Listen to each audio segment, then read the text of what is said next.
Hello friends, welcome or welcome back to my channel. My name is Danny and today we're gonna check in on my yearly challenge I made to try and get myself out of my comfort zone. At the beginning of the year, I made a year-long challenge for myself called That's Not Normal, where I have 12 prompts total, but the last section, I'll put the kind of graphic up here on the screen. The last section I could technically pair two together if I wanted to only make this 10 prompts. I do think that I would like to do all 12 now that I've gotten a little bit further into the year, but I'm not doing great.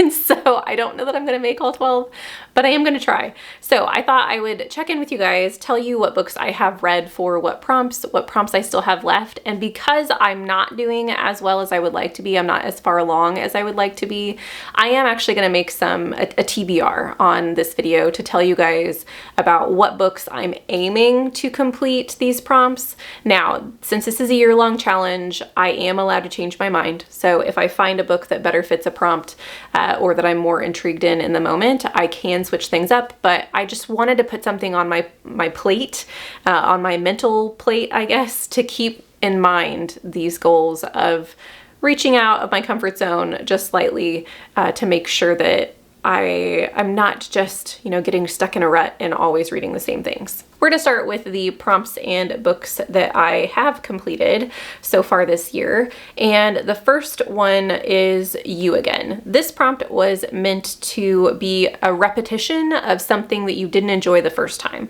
Whether or not that be a trope or an author is completely up to you. You can kind of make of it what you will. So for me, I chose to have a second chance author. I have not enjoyed Emma Wong in the past. I read The Sword of Kaigen and it just wasn't for me. I know that it's a beloved book and I know a lot of people have enjoyed it.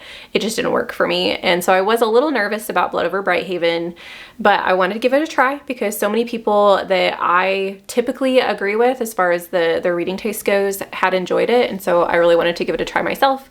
And I did an intimidating reading vlog if you guys are really interested in all of my thoughts, but I ended up rating it a 4.5 stars. So it was a success in my book. So already this challenge has got me out of my comfort zone a little bit and given me an author that I can put back on my mental slate to make sure that I'm picking up from again. The second prompt that I've completed is Not From Around Here, which this prompt was intended to pick a character or a book that is set somewhere not from where you are from. So for me, it would be a different place in the United States or a different place around the world, or a translated work, which I actually went with both of those. I picked Inkheart for this. Inkheart is both a translation and it is set in Germany and Italy. So it meets the prompt. This was a not reading for content book. It was Leandra and I's podcast. I will link all of the episodes down below. It's actually still going on, so I can't tell you exactly what my thoughts were on the book, but I'll just tell you that it was a success. Next, we have classic versus modern. So if you are typically someone who enjoys classic works, I wanted you guys to get out of your comfort zone and pick something more modern, and then vice versa. I am definitely someone who is very comfortable in modern works. I am very uncomfortable when it comes to classics, and so I picked up Frankenstein for this, which I'd been wanting to read for a really, really long time. It's been on my shelves. It's, I think, the only book I own 2 copies of. And I just have loved retellings of Frankenstein. It's a story that I've kind of been obsessed with. And so it was fun to be able to actually read the classical works and be able to analyze that, which I also have a video on that if you guys are interested in more of my thoughts. I can't remember what I rated this in the end. I know it was in the 4-star range. I think it was in the 4-star range.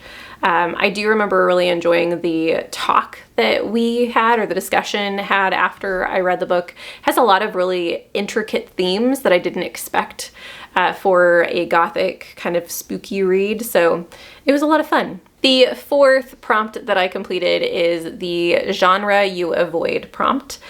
And for this, I chose a contemporary read. I think it would be considered contemporary, and that is Sipsworth. It's about an older woman who lives by herself and really is struggling with enjoying life.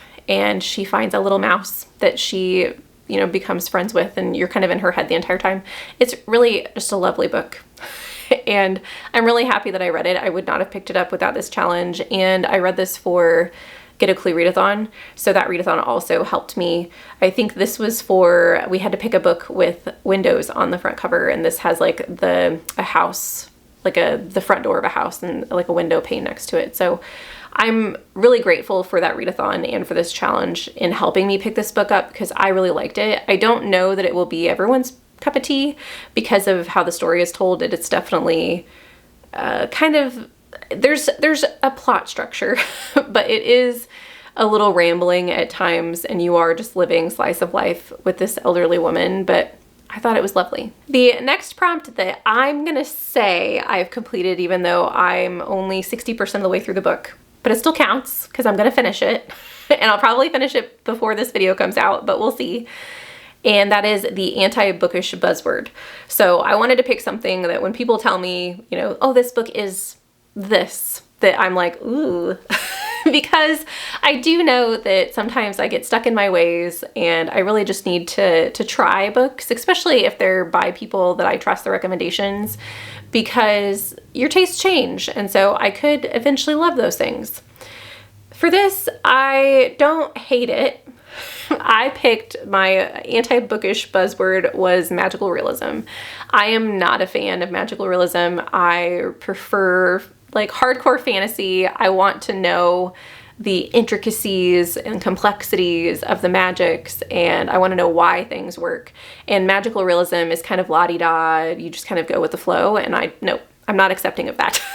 And so I was a little worried about this book, but I really thought the premise had great potential, and that is the rainfall market, which was on my May TBR. And I do think that this does lean heavy on magical realism. We don't have a lot of explanation as far as what's happening, and it is more, a slice of life is not the right word, but it's more plotting and disconnected. I kind of feel like I'm floating above the story, hearing it. I don't have a lot of details to go off of. I'm not hating it. I think right now it's probably going to be in the 3 stars, but so I still don't think magical realism is for me, but I'm glad that I gave it a try.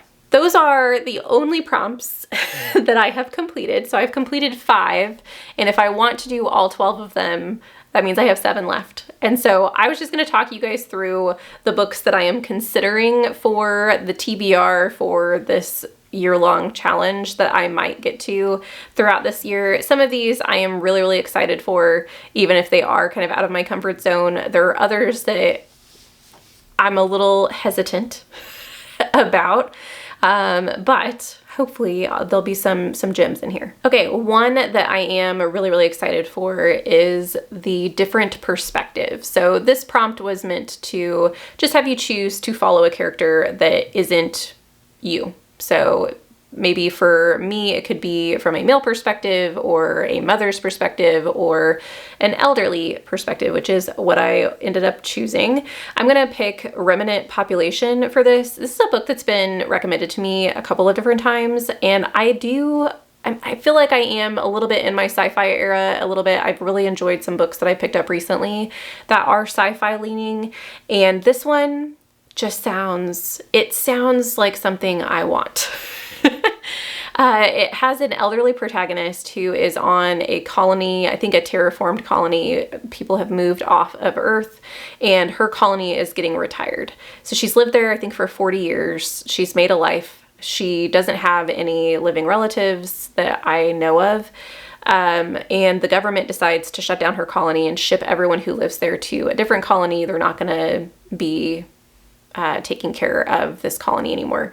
And instead of going with them, she decides to stay behind and live in this colony by herself. So she's literally a population of 1, and she just wants to live out her days in solitude.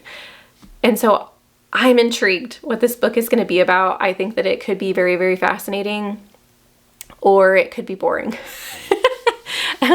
But I'm willing to give it a try. Next, we have tense or POV, and so you're just choosing something that you're not comfortable with. Whether or not it's a certain tense, that's what I'm going to go with, and I'm going to go with second person because I think that's probably the most unusual one, and it's one that I haven't read a lot of. You could also choose for POV if you're somebody who usually likes to read from one point of view, picking multiple points of view, or if you're someone who likes a full cast of characters, picking something that just focuses on one person. So for me, like I said, I'm going to choose tense and say that I want it to be in second point of view. I'm going to choose If on a Winter's Night, a Traveler, which has been recommended to me by Leandra. And it's a book that I've had on my TBR for probably a year now. And I just keep not picking it up because I'm a little intimidated by it. It is kind of a modern classic, but it does sound really fascinating and I think I could love it. So this says, If on a Winter's Night, a Traveler is a feat of striking ingenuity and intelligence exploring how our reading choices can shape and transform our lives. This book offers not only one novel, but 10, each with a different plot, style, ambience, and author, and each interpreted at a moment of suspense.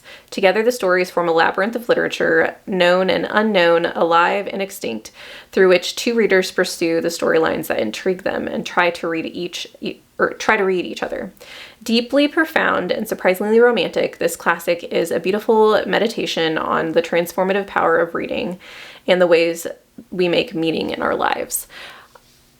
I love books about books and books that kind of explore reading in general as, you know, something that's important in your life. I think I could love it. And so I am really excited about this one, but I am also very nervous. Next, we have An Important Read, and you can kind of interpret this however you would like. Pick a book that you are going to find important for various reasons.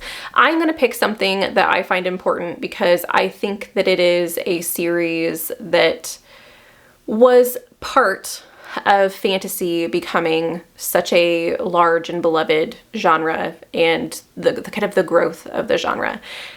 It's not Lord of the Rings, even though I do need to read that, but I'm not going to pick that up this year. There's too many other things going on, but I do want to pick up A Spell for Chameleon. This is the Xanth series by Piers Anthony, and I've wanted to read it for a long time. It was on my 24 in 2024, and I just didn't pick it up.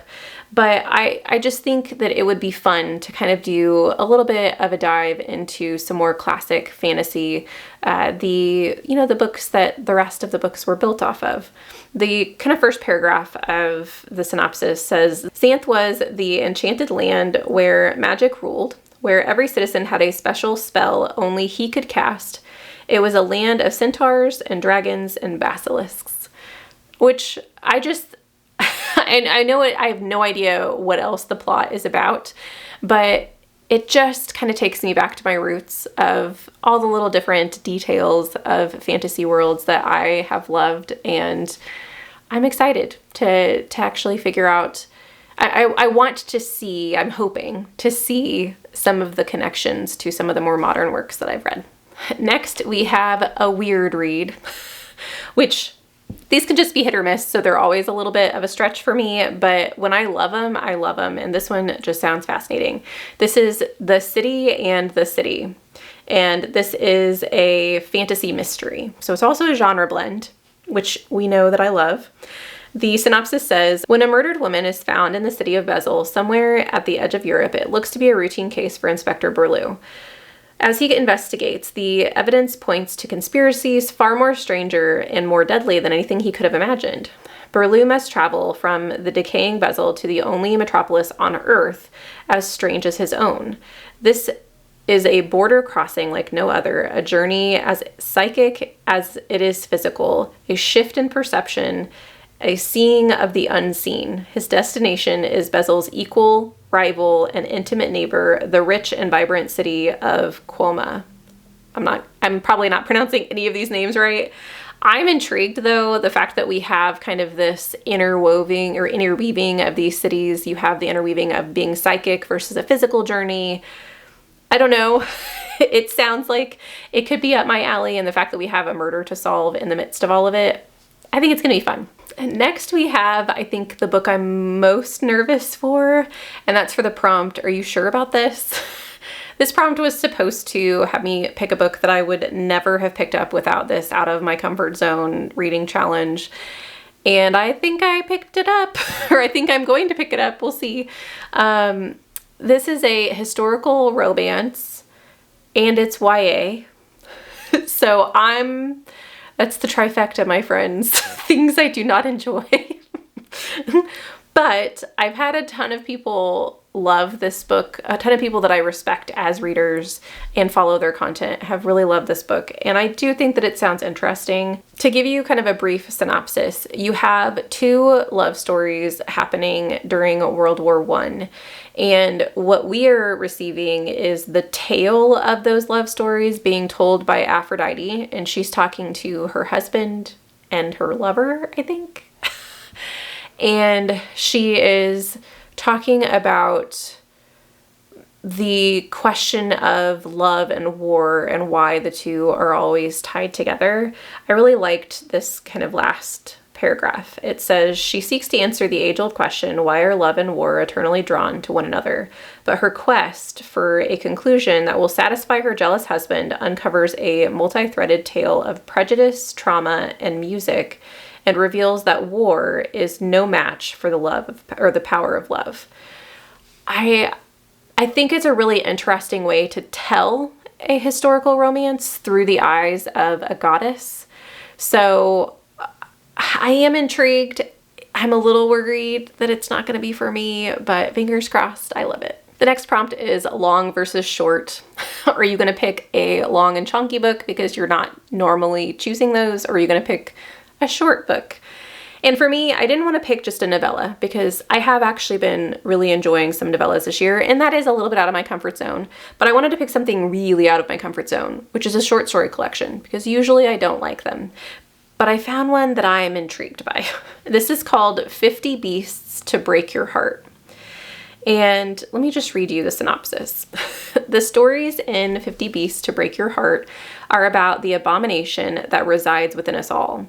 That churning, clawing, ravenous yearning, the hunger to be held and seen and known, and the terror, too, to be loved too well, or not enough, or for long enough, to be laid bare before your sweetheart to their horror, to be recognized as the monstrous thing you are. And it has, like, obviously each of the short stories covers kind of a different thing to go along with that theme. I don't know. I think that it sounds really not fun. Fun was going to be the word that I used, but it sounds kind of creepy and also maybe a little self-discovering. That's not the right, I'm losing the word, but like to kind of look inside yourself to see the things that you don't like and kind of grab them by the horns and deal with those issues. I think that it could be a really good read. Here's to hoping it is.